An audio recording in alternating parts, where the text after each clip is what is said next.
Double ड्रामे का episode number 21। तो एपिसोड 21 की स्टार्टिंग में हम देखते हैं कि जियांगली अपने पिता के साथ बाकी लोगों को एक गाड़ी में बैठा रही होती है। तो यहाँ पे जो लोग होते हैं वो लोग कहते हैं कि क्या हम लोगों को यहाँ से जाना जरूरी है, क्या हम लोग ऐसा नहीं कर सकते कि यहाँ पे जिन लोगों से हमने कल बात की थी तो कल उन लोगों ने बात नहीं मानी, एक बार फिर आज जाके हम उनका दरवाजा खटखटाते हैं, शायद वो लोग आज हमारी बात मान लें। जियांगली कहती है नहीं, इसका कोई फायदा नहीं होने वाला है, आप लोग गाड़ी में बैठे, हमें यहाँ से निकलना होगा। आगे हम देखते हैं कि जियांगली के साथ बाकी सभी लोग एक लाइन से खड़े होते हैं और एक गाड़ी आती है मंत्री वेई कियांग की गाड़ी को ये लोग सामने ही रोक देते हैं। यहाँ पे जो सैनिक होता है वो कहता है कि तुम लोग यहाँ सामने क्या कर रहे हो, तुम्हारी हिम्मत कैसे हुई वेई कियांग की गाड़ी को रोकने का। अंदर से वेई कियांग पूछते हैं क्या हुआ, तो एक सैनिक जो बताता है कि मंत्री जी दरअसल बात यह है कि बाहर वो सभी लोग खड़े हैं जिन्होंने जेल के तोड़ने में सहायता की, मतलब जेल से भागे हुए कैदी के साथ एक महिला भी है जो लोग बाहर इंतजार कर रहे हैं। मंत्री वेई कियांग बाहर उतरते हैं, कहता है कि मैडम आप यहाँ, आपको पता है ना आप क्या कर रही हैं, जिस व्यक्ति को फांसी होने वाली है उस व्यक्ति को लेकर आप यहाँ से जाने वाली हैं। जियांगली कहती है कि हाँ, मैं उन्हें लेकर जाना चाहती हूँ राजधानी में, ताकि वहाँ पे न्याय की बातें हो सके, मैं महाराज से जाके न्याय की गुहार लगाऊंगी। वेन कियांग कहता है कि मैं मजिस्ट्रेट जू को फांसी देने के लिए आया हूँ और मैं यहाँ पे किसी की बात नहीं सुनने वाला हूँ और आप लोग तो पहले भी गुनाह कर चुके हैं, तो मैं बस मजिस्ट्रेट जू को यहाँ पे फांसी देने के लिए आया हूँ और मैं वही काम करूंगा। जियांगली कहती है कि मैं ऐसा नहीं होने दे सकती, आपको पता है मैं कौन हूँ, मैं जियांगली हूँ, जियांग की बेटी, मतलब वो बताती है कि मैं मंत्री जियांग की बेटी हूँ और मैं आपसे उनके लिए गुहार लगाती हूँ। अगर मजिस्ट्रेट जू गलत हुए तो मैं जियांग परिवार पे पूरा आरोप लेने के लिए महाराज के सामने न्याय की गुहार लगाने के लिए जा रहे हूँ। यहाँ पे मिस्टर वेन जो होते हैं वो कहते हैं कि माफ कीजिएगा मैम मोहतरमा, लेकिन मैं किसी सरकारी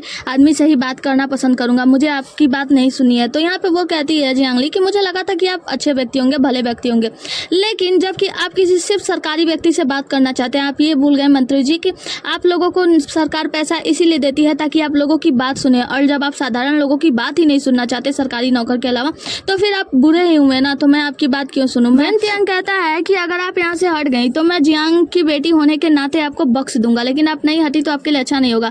जियांगली कहती है कि मैं करना तो नहीं चाहती थी लेकिन करना पड़ेगा, और घुटनों के बल बैठ जाती है, कहती है कि मैं आपसे अनुरोध कर मेरी बात मानिए और मजिस्ट्रेट जू को मेरे साथ लेकर जाने दीजिए, मैं न्याय की गुहार लगाना चाहती हूँ। यहाँ पे मंत्री वेन जो होते हैं वो कहते हैं कि बिल्कुल भी नहीं, मैं आपकी कोई भी बात मानने को तैयार नहीं हूँ और उन्हें फांसी अभी होगी। तो यहाँ पे इनके साथ जितने भी लोग होते हैं वो सभी लोग कहते हैं कि मंत्री जू निर्दोष है, हम सभी लोग उनके अंडर में काम किया करते थे, हम लोग आपको सच्चाई बताने के लिए तैयार हैं, मंत्री जू बिल्कुल निर्दोष हैं, आप लोग बस एक बार और जांच कीजिए। तो यहाँ पे वेन मंत्री जो होते हैं वो कहते हैं बिल्कुल नहीं, और कहते हैं कि जल्दी से मजिस्ट्रेट जू को गाड़ी में से निकाल कर बाहर लाओ। यहाँ पे जो सैनिक होते हैं वो जाते हैं और जियांगली उनके सभी साथियों को यहाँ पे गिरफ्तार किया जाता है और अंदर से मजिस्ट्रेट जू को लेकर आया जाता है पागलों की हालत में फांसी देने के लिए, कि इन्हें अभी फांसी दे दिया जाएगा। लेकिन जब मजिस्ट्रेट जू को बाहर लाया जाता है तो हम देखते हैं कि यहाँ पे एक मोटा सा आदमी आता है जो कि हुआई जियांग का कसाई होता है, और वो आते ही कहता है कि मैं न्याय की मांग करता हूँ, मैं मजिस्ट्रेट जू के लिए न्याय की मांग करता हूँ। तो यहाँ पे जो मंत्री होते हैं वो कहते हैं तुम क्या कहना चाहते हो।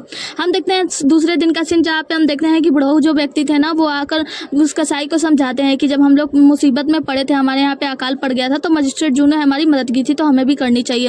जिसके बाद इस कसाई को देखते हैं, कहता है कि मेरे पास कुछ और तो नहीं है, ये 2 चाकू हैं, अगर आप लोग आगे बढ़ेंगे तो आप लोग खुद सोच लो आप लोग के साथ क्या होगा। मैं कुछ भी नहीं चाहता, मैं बस चाहता हूँ कि न्याय की मांग करना चाहता हूँ, मजिस्ट्रेट जू को भी छोड़ दिया जाए, उन्हें फांसी नहीं दिया जा सकता। जिसके बाद से एक कर मतलब गाँव के सारे लोग इकट्ठा हो जाते हैं मजिस्ट्रेट जू के फांसी को रोकने के लिए। हम देखते हैं कि मजिस्ट्रेट जू की तरफ से सारे लोग बोल रहे होते हैं, सारे लोग कह रहे होते हैं कि जियांगली हमें माफ कर दो, कल जब तुम हम लोगों से बात करने के लिए आई थी उस वक्त हम लोग बहुत ही ज्यादा डरे हुए थे और खुद स्वार्थी हो गए थे, लेकिन अब हम स्वार्थी नहीं रहेंगे। हम देखते हैं कि बूढ़े व्यक्ति कई लोगों के घर गया था, जाकर समझाया था। जिसके बाद से हम देखते हैं कि यहाँ पे जो छोटी बच्ची होती है वो अपना डर निकाल कर वो कहती है कि माँ आपको डरने की जरूरत नहीं, हमें मजिस्ट्रेट जू की मदद करनी चाहिए। इसके बाद से हम देखते हैं कि गाँव का हर एक व्यक्ति यहाँ पे खड़ा हो जाता है, कहता है कि अगर आपको मजिस्ट्रेट जू को फांसी देनी है तो उससे पहले आपको हम लोगों को जान से मारना होगा, तो आप मजिस्ट्रेट जू को छोड़ दीजिए, हम लोग न्याय की गुहार लगाते हैं। सभी लोग यहाँ पे न्याय के लिए गुहार लगाने लगते हैं। हम देखते हैं कि सारी चीजें देख के ना जियांगली की आंखों में आंसू होती है कि लोग हमारे पिता का और हमारे परिवार का कितने अच्छे से साथ दे रहे हैं। सभी लोग मिलकर यहाँ पे नारा लगाने लगते हैं कि हमें न्याय चाहिए, मजिस्ट्रेट जू के लिए हमें न्याय चाहिए। यहाँ पे हम देखते हैं कि मंत्री वेन कियांग जो होते हैं वो ना चाहते हुए भी हार मान जाते हैं, मतलब वो अपनी गाड़ी में बैठते हैं और यहाँ से आराम से निकल लेते हैं, फुट लेते हैं। ये लोग बहुत ज्यादा खुश होते हैं कि हम लोगों ने मतलब इनके लिए मजिस्ट्रेट जू के लिए कुछ किया। मजिस्ट्रेट जू तो पागल हुए हैं तो वो अलग ही खुश हो रहे होते हैं। सबके सैनिकों के और मंत्रियों के जाने के बाद यहाँ पे सभी लोग मिलकर जियांगली से माफी मांगते हैं कि कल जब तुमने हम लोगों को बुलाया तो हम लोग नहीं आ पाए, उसके लिए हमें माफ कर दो, लेकिन हम लोग चाहते हैं कि मजिस्ट्रेट जू का न्याय हो और हम उसके लिए चाहे जो तुम बोलोगे हम वो सब कुछ करने के लिए तैयार है। सब लोग नारा लगाते हैं कि हाँ मजिस्ट्रेट जू के लिए हम लोग कुछ भी करने के लिए तैयार हैं, उन्हें हम लोग न्याय दिलाएंगे ही दिलाएंगे। मिलेंगे। यहाँ पे जियांगली ये सारी बातें सुनकर बहुत ही ज़्यादा खुश होती है। आगे ड्यूक सू को देखते हैं जो कि कुछ सामान वामान पैक कर रहे होते हैं। उनके पास में वांजी होता है। लूजी आता है दौड़ता हुआ, कहता है कि हाँ मैम, क्या आप जाने से पहले एक बार जियांगली मैडम से नहीं मिलेंगे? तो यहाँ पे ड्यूक सू कहते हैं कि वैसे क्या भी ज़रूरत है, उसका काम हो ही चुका है तो हमें जाने की ज़रूरत नहीं है। जिसके बाद से लूजी कहता है कि वैसे हाँ मैम एक बात बताऊँ, दूसरी महिला जियांगली ना बहुत ही ज़्यादा अद्भुत है। ये दोनों लोग अंगूठा दिखाते हैं, लाइक करते हैं कि हाँ महिला जियांगली बहुत ही ज़्यादा अद्भुत है। तो यहाँ पे ड्यूक सू कहते हैं कि वैसे लूजी वांजी, क्या तुम लोग पिटाई खाना चाहते हो, पिटाई का स्वाद चखना चाहते हो? तो दोनों लोग शांत हो जाते हैं। आगे ड्यूक सू अपने वांजी लूजी से कहते हैं कि वैसे दूसरी महिला जियांगली यहाँ से लोगों को लेकर राजधानी की तरफ जा रही है, तो मुझे लगता है कुछ लोग ऐसे होंगे जो उन्हें यहाँ से जाने नहीं देंगे। तो वांजी लूजी कहते हैं तो मैम क्या हमें जाकर वहाँ पे देखना चाहिए, मतलब पीछा करना चाहिए, उन लोग का रक्षा करना चाहिए? ड्यूक सू कहते हैं कि वैसे ये चीज़ों से ज़्यादा जरूरी कुछ है। और वांजी से कहते हैं कि वांजी जाओ मेरे लिए पेपर लेकर आओ और मुझे 2 गुप्त पत्र लिखने हैं। आगे का सीन हमें राजधानी का दिखाया जाता है, जहाँ पे हम देखते हैं कि एक चिट्ठी आती है जो कि ये सीजी के पास। ये सीजी वो चिट्ठी पढ़ता है, जियांगली का होता है। उस चिट्ठी में लिखा होता है कि मैं यहाँ पे बिल्कुल ठीक हूँ और मजिस्ट्रेट जू को हमने छुड़ा लिया है। बहुत सारे ऐसे लोग हैं, उनके आदमी, मतलब उनके गांव में रहने वाले लोग जो कि उनका साथ देने के लिए तैयार हैं। जबकि पिताजी को ये सारी बातें पता चली होगी तो उन्हें बुरा लग रहा होगा मेरे लिए। तो एक काम करो, पिताजी को जाकर मेरा ये चिट्ठी पहुँचा दो। ये सीजी उनके पिताजी को चिट्ठी पहुँचाता है तो जो जियांग होते हैं ना, वो चिट्ठी पढ़ने के बाद बहुत ही ज़्यादा गुस्सा हो जाता है और कहते हैं ये लड़की ना हमेशा से अपने मन का ही काम करती है। उस चिट्ठी में लिखा होता है जियांगली ने कि मैंने मजिस्ट्रेट जू को छुड़ा लिया है और मैंने ये कार्य बहुत साहसपूर्वक किया है। मुझे पता है कि आपको बुरा लगा होगा पिताजी, लेकिन आप चिंता मत कीजिए, तीसरे मामा है जो कि मेरे साथ है, मेरी रक्षा कर रहे हैं और यहाँ पे सारे लोग न्याय की मांग कर रहे हैं, तो मैं भी उनका साथ देने के लिए आ गई हूँ। जिसके बाद से पिताजी कहते हैं कि ये लड़की तो बहुत ही ज़्यादा बुरा फंसवाएगी एक दिन हम लोगों को। तभी वहाँ पे सौतेली माँ आती है और कहती है माँ कि हमें कुछ ना कुछ तो करना चाहिए, उसके लिए एक चिट्ठी लिखिए। तो यहाँ पे पिताजी कहते हैं कि कोई फायदा नहीं, क्योंकि उसकी चिट्ठी पहले ही आ चुकी है और वो पहले ही सारा काम कर चुकी है। तो हमें एक काम करना होगा, किसी को भेजो जियांगली को यहाँ वापस लाने के लिए। ये सीजी कहती है कि ये सीजी कहता है कि मैं भी पश्चिम की तरफ जा रहा हूँ, तो जियांग जी अगर आपको मुझ पर भरोसा हो मंत्री जी, तो आप मुझसे कहें, मैं जाऊँगा जियांगली को लेकर आऊँगा। यहाँ पे उसके पिता जियांग कहते हैं कि ठीक है, तो अगर तुम पश्चिम की तरफ जा रहे हो, तुम उसके भाई भी हो, तो मुझसे समझाओ कि वो ऐसे साहसपूर्वक कार्य ना किया करे, क्योंकि इससे जियांग परिवार को बहुत ही ज़्यादा आफत झेलना पड़ जाएगा। तो तुम उसे जाओ समझा बुझा कर वापस लाना। ये सीजी कहता है जी जैसी आप क्या गया, और वहाँ से चला जाता है। ये सीजी के जाने के बाद सौतेली माँ कहती है कि ऐसा लगता है कि जियांग परिवार पर मुसीबत आने वाली है। तो उनके जो पति होते हैं यानी जियांग, वो कहते हैं कि हाँ शायद मुसीबत आने वाली है। मुझे ऐसा लगता है कि जियांगली इतनी जल्दी इतनी आसानी से तो वापस नहीं आएगी, और जब वो आएगी तो कुछ बड़ा होने वाला है। ये सीजी गहन चिंता करते हुए जियांग परिवार से निकल रहा होता है। ये बहुत ही ज्यादा चिंतित होता है। हम देखते हैं कि यहाँ पे चचेरा भाई आता है, कहता है कि ये सीजी मुझे अपने साथ जियांगली से मिलने के लिए ले चलो, और उसे अपना कछुआ देता है, मिठाई विठाई देता है। वो कहता है कि अपना कछुआ और मिठाई रखो, मुझे अभी जरूरी काम से जाना है।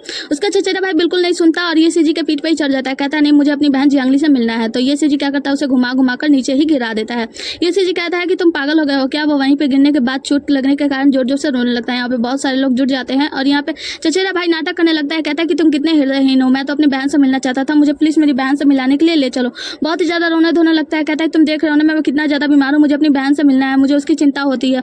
तो यहाँ पे ये सीजी कहता है कि मुझे जरूरी काम से जाना है, तुम पगलेटी मत करो, तुम बीमार हो। तो वो कहता है कि हाँ तुम्हें पता है ना मैं बीमार हूँ, मैं अंदर से बहुत ज्यादा बीमार हूँ, जब मैं अपनी बहन से मिलूंगा ना सब कुछ ठीक हो जाएगा, मुझे ले चलो, मैं वादा करता हूँ मैं कोई भी परेशानी नहीं खड़ी करूंगा और मैं तुम्हारी सहायता करूंगा। ये सीजी उसे नकार के अपने गाड़ी में जाके बैठ जाता है और यहाँ पे चचेरा भाई खूब ज्यादा बुरा भला उसे बोल रहा था। ये सीजी कहता है ठीक है जल्दी से सामान पैक करो और आ जाओ।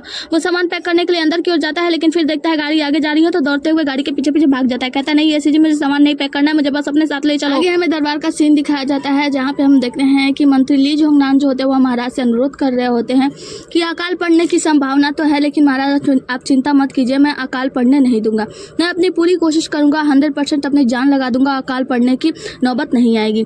जिसके बाद से मंत्री जियांग की तरफ महामहिम बोलते हैं कि मंत्री जियांग आप कुछ चिंतित लग रहे हैं, बताइए आप क्या कहना चाहते हैं।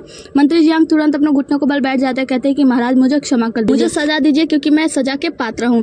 मेरी बेटी ने जू मजिस्ट्रेट को जेल से छुड़ाया और अब उसे लेकर साथ में न्याय लेने के लिए गुहार लगा रही है। ये सब मेरी ही गलती है, मैं उसे अच्छे से समझा पढ़ा नहीं पाया। जिसके बाद से महाराज अपने मंत्रियों से पूछते हैं कि बताओ इसकी क्या सजा होनी चाहिए।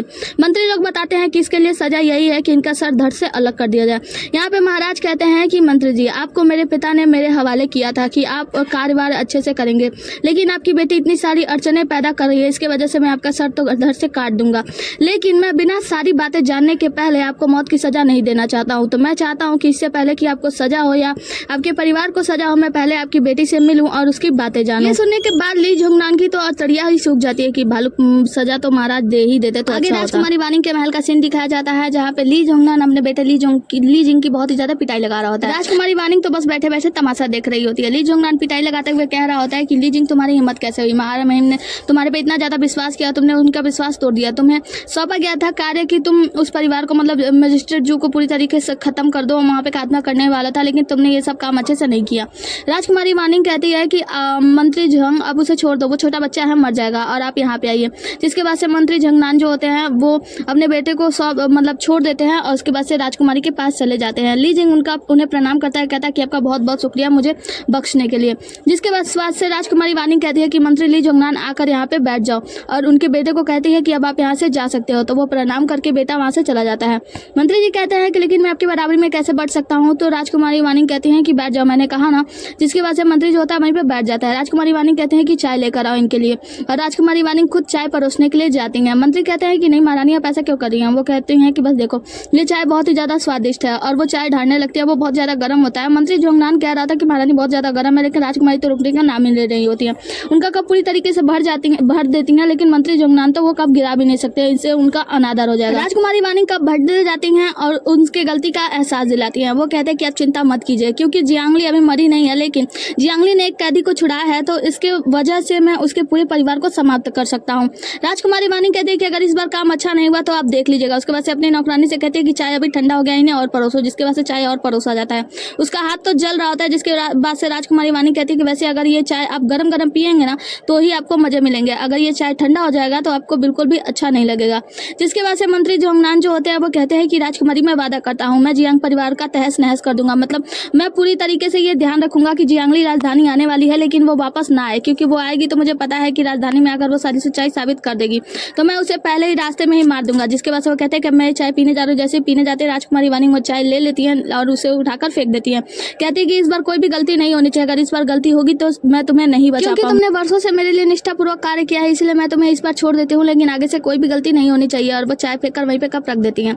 जिसके बाद से राजकुमारी वानिंग अपने नौकरानी से पूछती है कि क्या शन यूरोन मुझसे मिलने के लिए आया, तो नौकरानी बताती है नहीं। राजकुमारी कहती है कि वो अभी भी अपना संयम बनाए हुए है, तो देखते हैं कि उसे कितना समय लगेगा यहाँ पे आने में, मतलब मुझसे मिलने के लिए। हम शन यूरोन को देखते हैं जो कि कार्यालय की तरफ जा रहा होता है। तो दो मंत्री लोग आपस में बातें करते हुए जा रहे होते हैं, मतलब दो कार्यालय के जो अधिकारी होते हैं वो बात करते हुए जा रहे होते हैं कि जियांगली मैडम तो वास्तव में बहुत ही ज्यादा अच्छी है, मतलब इतना साहसपूर्वक कार्य करती। जिसके बाद से शन यूरोन अपने नौकर से कहता है कि गाड़ी तैयार करो और फिर कुछ देर रुकने के बाद सोचने के बाद कहता है कि खैर रहने दो, उसकी कोई भी आवश्यकता नहीं है। आगे हम मामा मिंग को देखते हैं जो कि एक दुकान पर बैठे होते हैं और खाने के लिए खाना वाला मांग रहे होते हैं। तो दुकान वाला उनसे कहता है कि देखिए हमारे पास पर्याप्त भोजन नहीं है। मामा मिंग कहते हैं कि देखिए अभी हम लोग को मतलब बहुत अच्छा भोजन नहीं चाहिए, बस पेट भरने के लिए कुछ भी दे दीजिए। तो यहाँ पे दुकान वाला बताता है कि देखो अकाल कब तक खत्म होगा हमें भी इसके बारे में पता नहीं है, अगर मेरे पास से भी सारा अनाज खत्म हो जाएगा तो हम लोग मांगने के लिए कहाँ जाएंगे, मतलब इन लोगों के पास खाने के लिए पर्याप्त भोजन भी नहीं होता है। मामा जी जाते हैं जियांगली से बात करने के लिए, तो हम देखते हैं कि पिताजी को बहुत ही ज्यादा डर लग रहा होता है, मतलब जियांगली के पिताजी को बहुत ज्यादा डर रहे होते हैं। जियांगली उन्हें लोरी गा कर सुनाती है, जिसके बाद से वो थोड़ा चुप होते हैं, मतलब छुपाते हैं। तीसरे मामा ये देखते हैं और फिर वहाँ से मतलब जो गेट वेट होता है वो बंद करते हैं और वहाँ से निकल जाते हैं। जिसके बाद से जियांगली को बाहर दिखाया जाता है, वो अपने पिताजी की देखरेख कर रही थी, उन्हें खाना खिला रही होती है। तीसरे मामा कहते हैं कि देखो तुम्हारा दयालु होना सही है, लेकिन आप इनके साथ कुछ ज्यादा ही अपनापन नहीं दिखा रही हो, ये इतना भी सही नहीं है, अगर जियांग परिवार को पता चलेगा तो उन लोगों को बुरा लगेगा। तो जियांगली कहती है कि जियांग परिवार ने मुझे 10 साल के लिए जेना हॉल में भेज दिया था और उन्होंने मुझसे कोई भी रिश्ता नहीं रखा, तब इन्हीं की बेटी थी जिसने मेरी रक्षा की और मेरी देखभाल करते करते उसकी भी मृत्यु हो गई मेरी वजह से, इसीलिए मैं बस दयालुता का आभार प्रकट कर रही हूँ, मतलब जितना दयालु वो मेरे साथ रही मैं बस उसके दयालुता का भाव जो है उनके पिता पे लुटा रही हूँ और ये मेरे लिए पिता की तरह है और कुछ नहीं।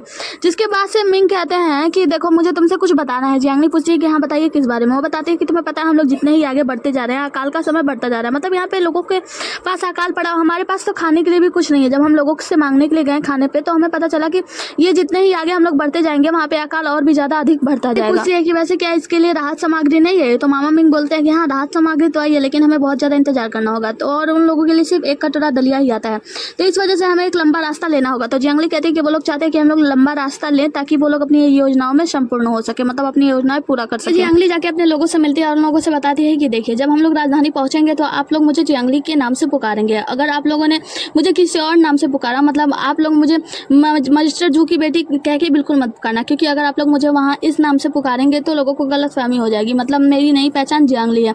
इसके अलावा आप लोगों ने कुछ और कहा तो हम मजिस्ट्रेट जू को बचाने में असफल भी हो जाएंगे और शायद अपने जान से भी हाथ धो बैठेंगे। और गुदा से कहते हैं कि तुम दोनों को ध्यान रखना होगा, सभी लोगों का ध्यान रखना और यहाँ से दूसरे रास्ते से निकलना होगा, क्योंकि आगे चल के शहर में बहुत ज़्यादा भीषण अकाल पड़ा हुआ है, तो तुम्हें इन सभी लोगों का ध्यान रखते हुए ध्यान से लेकर जाना है। जिसके बाद से वो कहती है कि हम लोग दूसरे रास्ते से जा रहे हैं, तो आप लोग अपना ध्यान रखना। और वहाँ से सभी लोग बिछड़ जाते हैं, मतलब 2 टोलियाँ कर लेते हैं, एक लोग रास्ता घूम कर जाएंगे और दूसरे लोग सीधे जाएंगे। जियांगली चलते हुए एक राज्य में पहुंचती है जहाँ पे हमें पता चलता है कि यहाँ पे बहुत ही भीषण अकाल पड़ा हुआ है और लोगों को खाने के लिए लाइन लगाना पड़ रहा है, मतलब लोगों को लाइन लगाकर सरकार खाना दे रही है। यहाँ पे जियांगली देखती है तो मामा से कहती है कि मामा जाओ, कुछ हमारे लिए भी खाने के लिए खरीद कर लाओ और ध्यान रखना कि यहाँ पे बहुत सारा मतलब भीषण अकाल पड़ा हुआ है, तो लोग आपके ऊपर हमला भी कर सकते हैं, तो इस बात का ध्यान रखें। यहाँ पे बहुत सारे लोग एक दूसरे पे हमला भी कर रहे होते हैं, खाना छीन रहे होते हैं, मतलब बहुत ही ज़्यादा भीषण अकाल होता है। जियांगली देखती है तो हम देखते हैं कि यहीं पे लियू जू होती है जो कि यहाँ पे राहत का सामग्री पहुँचाने के लिए आई होती है। ये दोनों एक दूसरे को देखकर बहुत ही ज़्यादा खुश हो जाते हैं और दोनों एक जगह मिलते हैं, जहाँ पे लियू जू बताती है कि मैं राजधानी से पिता के साथ निकली थी लोगों को राहत सामग्री पहुँचाने के लिए, लेकिन एक जगह पे जब हम लोग वहाँ पे पहुंचे तो पता चला कि इसके पहले वाले गाँव में बहुत भीषण अकाल पड़ी हुई है। तो पिताजी ने कहा कि मैं वहाँ का मामला संभालता हूँ, तब तक तुम आगे बढ़ो। मैं आगे यहाँ पे आई तो पता चला यहाँ पे अकाल और भी ज़्यादा भीषण पड़ी है। और मैं तुम्हें एक बात बता दूं जियांगली कि तुम्हें ध्यान रखना, आगे चल के लोग बहुत ज़्यादा लड़ाई वड़ाई भी कर रहे हैं एक दूसरे से खाने के लिए, क्योंकि खाने के लिए लोग एक दूसरे की जान भी ले सकते हैं, तो तुम्हें ध्यान से आगे राजधानी की तरफ जाना होगा। जिसके वजह से जियांगली पूछती है कि वैसे मतलब ये सीजी और मेरा भाई कैसा है, चचेरा भाई। तो वो बताती है कि तुम्हारा चचेरा भाई वो तो बहुत ही ज़्यादा अजीब हरकतें करता है, मतलब उसकी हरकतें मुझे पसंद ही नहीं आती और वो हमेशा मुझे परेशान करता रहता है। और जहाँ तक बात रही ये सीजी का, तो ये सीजी तो किताबी कीड़ा, मतलब किताबों में हमेशा घुसा रहता है। जियांगली बताती है क्योंकि वो अभी अभी मंत्रालय में कार्यपद पे आया है, तो उसे कार्य करने में थोड़ी सी कठिनाइयाँ होती होंगी, तो इसीलिए वो उसमें हमेशा बिजी रहता होगा। वो कहते हैं कि वैसे उसका पीछा तो मैंने छोड़ ही दिया है, क्योंकि जो कोई मुझसे प्यार नहीं करता मैं उसके पीछे क्यों हुई पड़ी हूँ, तो वो अपना पढ़ाई में घुसा रहा है, मुझे उससे कोई मतलब नहीं है। जिसके बाद से जो जियांगली होती है वो कहती है कि ये तो अच्छी बात है, तुम्हें अपने आप पे ध्यान देना चाहिए और आगे बढ़ने के बारे में सोचना चाहिए। जियांगली कहती है वैसे अब जल्दी मैं यहाँ से कल ही निकलने वाली हूँ राजधानी के लिए। तो लियू जू कहती है कि जियांगली तुम वहाँ पे जा तो रही हो, लेकिन तुम रास्ते में ध्यान रखना, क्योंकि अकाल जिस तरीके से पड़ी हुई है लोग एक दूसरे पे हमला भी करने लग रहे हैं। कि जियांगली जिस होटल में रुकी होती है उस होटल के बाहर बहुत सारे लोग मतलब आपातकालीन लोग आ गए होते हैं, दरवाजा खटखटा रहे होते हैं। मैंग्यू मामा पूछते हैं कि इन लोगों को कैसे पता चल गया कि जियांगली महिला यहाँ पे है। वो कहता है कि मुझे नहीं पता, लेकिन पता चल गया और ये लोग जियांगली महिला से मिलने के लिए तैयार हैं, जियांगली महिला से मिलने के लिए कह रहे हैं। मामा कहते हैं तुम चिंता मत करो, मैं संभाल लूंगा, और ये चाकू लेकर दरवाजा खोलते हैं। जिसके बाद से कहते हैं कि बताओ तुम लोग को क्या चाहिए। तो ये लोग कहते हैं कि मैंने सुना है कि जियांगली बहुत ही ज़्यादा अच्छी है, तो हमें उनसे मिलना है, वो हमारे लिए कुछ खाने को भोजन दे दे। यहाँ पे मामा कहते हैं तुम लोग को किसने ये बात बताई कि ये जियांगली यहाँ पे है, जियांगली यहाँ पे नहीं है। तो आदमी कहता है कि नहीं, मैंने कुछ भिखारियों से सुना है और वो बहुत ही ज़्यादा अच्छी है, वो निश्चित रूप से हमारे लिए कुछ ना कुछ तो करेंगे, हमें खाने के लिए कुछ दे दो। मामा जी कहते हैं कि तुम लोग को गलत खबर मिली और वहाँ से जाने लगते हैं। तभी एक महिला आती है, अपने गोद में एक बच्चे को ली देती है जो कि बहुत ज़्यादा रो रहा होता है, भूखा होता है। वो चिल्ला के कहती है कि मुझे जियांगली मैडम से मिलना है, उनसे बोलो कि वो आकर हमसे मिले। हमने सुना है मैडम जियांगली बहुत ही ज़्यादा अच्छी है, उनसे बोलो हमारे खाने की व्यवस्था करें, प्लीज़ हमारे खाने के लिए कुछ दे दो, वरना हम सभी लोग मर जाएंगे, हम लोग भूख से कई दिनों से पीड़ित हैं, हमारी मदद करो। जियांगली मैडम से बोलो कि वो आकर हमसे मिले। यहाँ पे मामा बहुत ही ज़्यादा परेशान हो जाते हैं, कहते हैं कि मैं क्या करूँ, और उन महिलाओं को और उन लोगों को समझाते हैं कि देखिए आप लोगों को गलत फहमी है, जियांगली यहाँ पे नहीं है। ये लोग कहते हैं कि प्लीज़ हमें खाने के लिए कुछ तो दे दो, हम लोग कुछ नहीं खाएंगे तो मेरा बच्चा मर जाएगा, हम लोग मर जाएंगे, मतलब बहुत ही ज़्यादा रो रहे होते हैं।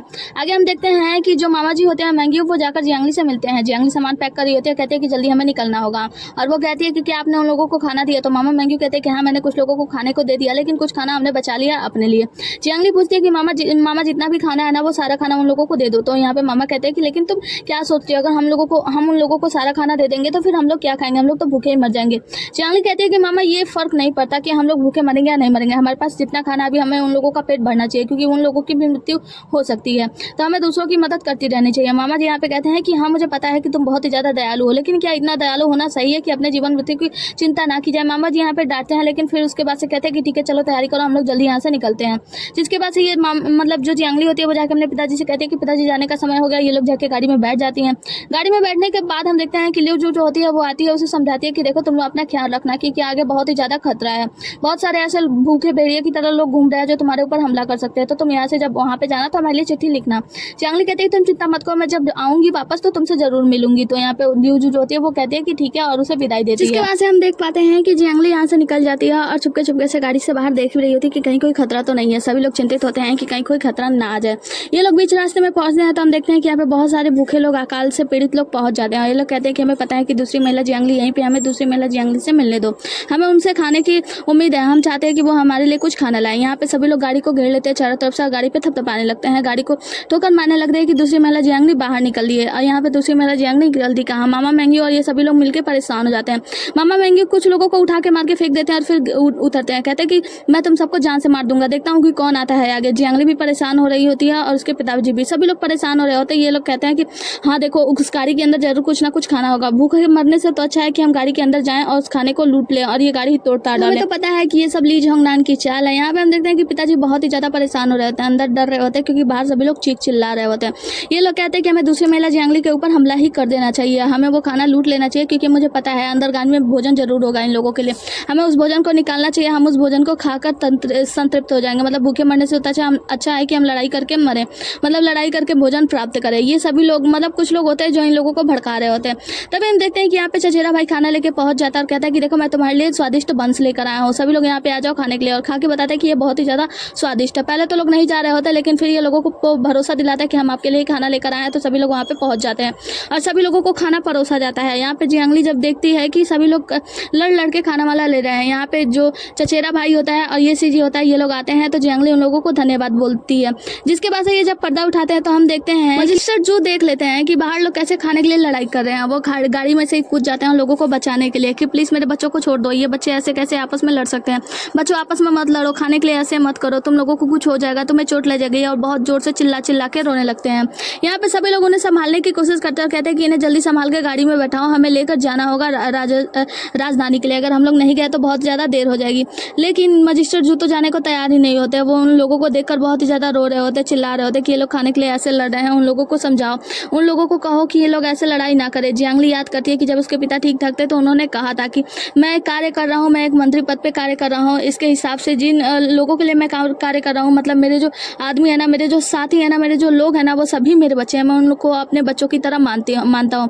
जिसे जानने के बाद जियांगली जो होती है वो कहती है कि हमें राजधानी नहीं जाना चाहिए, हम वापस शहर चलते हैं, इन लोगों का भूख पहले मिटाएंगे। जिसके बाद से ये लोग चिंतित भी होते हैं और ये सभी लोग वापस शहर में आ जाते हैं, जहाँ पे हम देखते हैं कि इसके पिता की हालत बहुत ही ज्यादा गंभीर होती है, उन्हें सुला दिया जाता है और जियांगली उनके पास बैठ के उनकी देखरेख कर रही होती है। मामा जी से कहती है कि मामा जी मुझे लगता है कि ये सब किसी की चाल है, क्योंकि उन लोगों को हमारे सीधे रास्ते के बारे में और हमारे ठिकाने के बारे में कैसे पता चला, जरूर उन लोगों को किसी ने भड़काया होगा। जिसके बाद से वो कहती है कि मामा आप बिल्कुल सही कह रहे थे कि झेंगडांग के लोग और हुआई जियांग के, ये सभी लोग एक ही हैं, तो इन लोगों की समस्या का हल हमें करना ही होगा। मतलब उन लोग भूखे हैं तो उन लोग के खाने की कुछ ना कुछ व्यवस्था तो करनी होगी, जिसके बाद से हम लोग यहाँ पे जा सकते हैं। मामा जी भी बात से सहमत होते हैं, जिसके बाद से कोई आके बताता है कि सभी लोग आ चुके हैं और जियांगली जाती है, बात करती है ये सीजी चचेरे भाई लियूजू से। इसके बाद से ये लोग आपस में बातें करते हैं और ये सीजी बताता है कि पिताजी को आपके मैंने चिट्ठी दे दी और उन्हें बहुत ही ज्यादा गुस्सा आया और उन्होंने मुझे आपको वापस लाने के लिए भेजा, लेकिन जब उन्हें पता चला कि आप जेंगडोंग में पहुंच गई हैं तो उन्होंने कहा कि आपका हालचाल पूछ ले। तो वो कहते हैं कि वैसे आप लोग का यहाँ कैसे आना हुआ, तो वो लोग कहते हैं कि ली जोंगनान भी यहीं पे हैं राहत के लिए, मतलब यहाँ पे लोगों को खाना वाना पहुंचाने के लिए आए हैं। जहाँ पे ये जियांगली कहती है कि वैसे पिताजी को पता होगा कि राहत के भोजन यहाँ पे आ चुके हैं, लेकिन वो उसमें कुछ भी नहीं कर सकते, क्योंकि अगर वो उसमें कोई भी हाथ वाथ डालेंगे और खाने का भोजन में सबको समान रूप से बंटवाना चाहेंगे तो यहाँ पे जो ली जोंगनान है वो मेरे पिता के ऊपर ही आरोप लगा देगा कि मैं वो खाने की चोरी कर रहे हैं। इसीलिए जिसके बाद से वो कहते हैं कि हमें कोई ना कोई समाधान तो निकालना ही होगा। तो ये सीजी जो होता है वो कहता है कि तुम चिंता मत करो, मैं जल्द ही जाने वाला हूँ अपने परिवार से मिलने के लिए। लोयांग सिटी ज्यादा दूर नहीं है, मैं परिवार से मिलने के लिए जा रहा हूँ और वहाँ से कुछ भोजन लेकर जरूर आऊंगा। तो यहाँ पे जियांगली कहती है कि ये परिवार अभी एक झटके से उभरा है, इतनी जल्दी वो ऐसे इतना ज्यादा भोजन कैसे जुटाने में संभव होगा। तो ये वो कहते हैं कि तुम कम मत समझो, ये परिवार वर्षों से व्यापार करता आ रहा है, उनके पास इसका पूरा समाधान जरूर होगा। मैं जाता हूँ, उन लोगों से बात करता हूँ और कुछ खाने के लिए, मतलब यहाँ के लोगों के लिए राहत पहुँचाने के लिए कह के आता हूँ, मतलब कुछ लेकर आता हूँ। जियांगली कहती है कि ठीक है, अगर आपको सही लगता है तो जाइए, लेकिन आप अपना ख्याल रखिएगा। ये सीजी कहता है कि ठीक है, तुम लोग अपना ध्यान रखना, अभी मैं निकलता हूँ। जियांगली कहती है अभी हमारा शहर जाना, मतलब राजधानी जाना ठीक नहीं होगा, क्योंकि सबको हमारे ठिकाने के बारे में पता चल चुका है, तो हमें यहीं रहना होगा। जिसके बाद से हम देखते हैं ये सीधी यहाँ से चले जाते हैं। हम महाराज को देखते हैं जो कि मंत्री जियांग और मंत्री ली जोंगनांग से बातें करते हैं और कहते हैं कि दूसरी महिला जियांग डोंगसंग सिटी में पहुंच चुकी हैं और वो लोगों को लेकर शहर की ओर बढ़ रही है, मतलब राजधानी की तरफ बढ़ रही है। तो आपका इसमें क्या कहना है? और वहाँ पे डोंगसंग सिटी में बहुत सारे लोग ऐसे हैं जिनके पास खाने के लिए भोजन वजन नहीं है, तो उसमें आप क्या करेंगे मंत्री जोंगनान? तो ली जोंगनान कहते हैं कि महाराज मैंने आपदा के लिए राहत भोजन तो भिजवाई है, लेकिन मुझसे कुछ ऐसी गलतियां हुई हैं, लेकिन मैं आश्वस्त कराता हूँ आपको कि मैं अभी मंत्री जियांग से मिलकर बातें करूंगा और आपको इसके बारे में बताऊंगा कि कैसे उन लोगों का जो आपदा है वो हमेशा के लिए खत्म किया जा सके। जिसकी वजह से महाराज कहते हैं कि हाँ तो आप जल्दी कीजिए, अगर आप जल्दी नहीं करेंगे तो आप भूल रहे हैं कि वहाँ पे बहुत सारे लोगों की मौत हो रही है आपातकालीन स्थिति की वजह से। तो आपको जल्दी से जल्दी कुछ ना कुछ करना होगा और जल्दी से अपनी योजना बताइए और बनाइए। जिसके बाद से ली जोंगनान कहता है जैसे ही आपकी आज्ञा महाराज, और वहाँ से महाराज चले जाते हैं। मंत्री जियांग ली जोंगनान से बातें करते हैं, कहते हैं कि मंत्री जोंगनान आप ऐसा कैसे कर सकते हैं? आपको पता है ना, वहाँ पे बहुत सारे पीड़ित लोग हैं जिनकी मृत्यु हो रही है। मंत्री चोंगनान कहते हैं कि ये आपकी गलती है, इसमें मेरा क्या लेना देना। जियांगली वहाँ से कुछ लोगों को लेकर आ रही है, तो अगर वो अकेले आए राजधानी में तो कोई बात नहीं है, लेकिन अगर इतने सारे लोगों को वहाँ से लेकर आ रही है तो वहाँ पे खाना पहुँचाना थोड़ा सा मुश्किल तो है, क्योंकि जिस रास्ते में वो लोग खाना लेकर जा रहे हैं वहाँ पे पहाड़ है। और वैसे भी मुझे क्या लेना देना, अगर वहाँ पे लोगों की मृत्यु होती भी है तो महाराज अगर किसी को मारना भी चाहेंगे तो वो जियांग परिवार से स्टार्टिंग करेंगे मारने का, क्योंकि आप ही की बेटी सारी अड़चने पैदा कर रही है। तो वो कहते हैं तो आपका क्या मतलब है, जब तक मेरी बेटी ये सब ना छोड़ दे तो आप उन लोगों को रात का भोजन नहीं पहुंचाएंगे। तो वो कहते हैं नहीं, मेरा ऐसा कहना नहीं है, लेकिन आपको समझना होगा, आपको आपके ऊपर ही है कि आप लोगों को बचा सकते हैं या नहीं। तो आप जाकर अपनी बेटी जियांगली को समझाइए कि वो यहाँ पे वापस आ जाए और राहत का भोज वहाँ पे पहुंच जाएगा, सभी लोग बच जाएंगे। और अगर नहीं तो मुझे इससे कोई लेना देना नहीं, मुझसे बातें मत करो, मैं चलता हूँ यहाँ से। और चले जाते हैं। राजकुमारी वानिंग को देखते हैं जो कि अपनी सीट पे होती है, और यहीं पे मंत्री जोंगनान भी एक सीट पे बैठे होते हैं। यहाँ पे एक कहानीकारक होता है जो कि कहानी सुना रहा होता है जियांगली के बारे में, और उसकी अद्भुत बातों के बारे में बता रहा होता है कि जियांगली महिला डरी नहीं, वो खड़ी हुई और बोली कि हमें न्याय चाहिए, हम आप सभी को न्याय दिलाने के लिए राजधानी में ले चलेंगे। ये सारी बातें सुनकर राजकुमारी वानिंग जो होती है कि कहती है कि हाँ तुमने तो बहुत अच्छा कहानी सुनाया, तो इसे इनाम दो। और मंत्री से कहती है कि मंत्री जोंगनान आपका क्या कहना है, आप तो बहुत अच्छे हैं षड्यंत्र करने में। तो यहाँ पे मंत्री जोंगनान कहते हैं कि जी महामहिम, वैसे भी दूसरी महिला जियांगली को अपने नाम इस्तेमाल करने का बहुत ज़्यादा शौक है ना, तो फिर ठीक है, वहाँ पे सभी लोग जियांगली कह गए, उनके पीछे पड़ी हैं, तो फिर ठीक है, पूरी तरीके से वो अपने नाम का इस्तेमाल करें। और इस बात का मैंने फ़ायदा उठाया, वो अपने नाम का उसके नाम का इस्तेमाल करके मैंने लोगों को भड़काया और लोग उसके पीछे पड़ गए। तो अब देखते हैं कि दूसरी महिला जियांगली क्या करती है। तो यहाँ पे जो राजकुमारी वानिंग होती है वो कहती है कि हाँ, तो फिर ऐसा अगर ऐसे व्यक्ति को अपने चंगुल में लाना है तो पहले पूरी तरीके से उसको बेलगाम भागने दो, जिसके बाद से हम उसे कैद कर सकते हैं। इसी के साथ ये एपिसोड यहीं पे खत्म होता है। मिलता है अगले एपिसोड में, तब तक के लिए बने रहिए हमारे साथ। Tata bye bye, take care.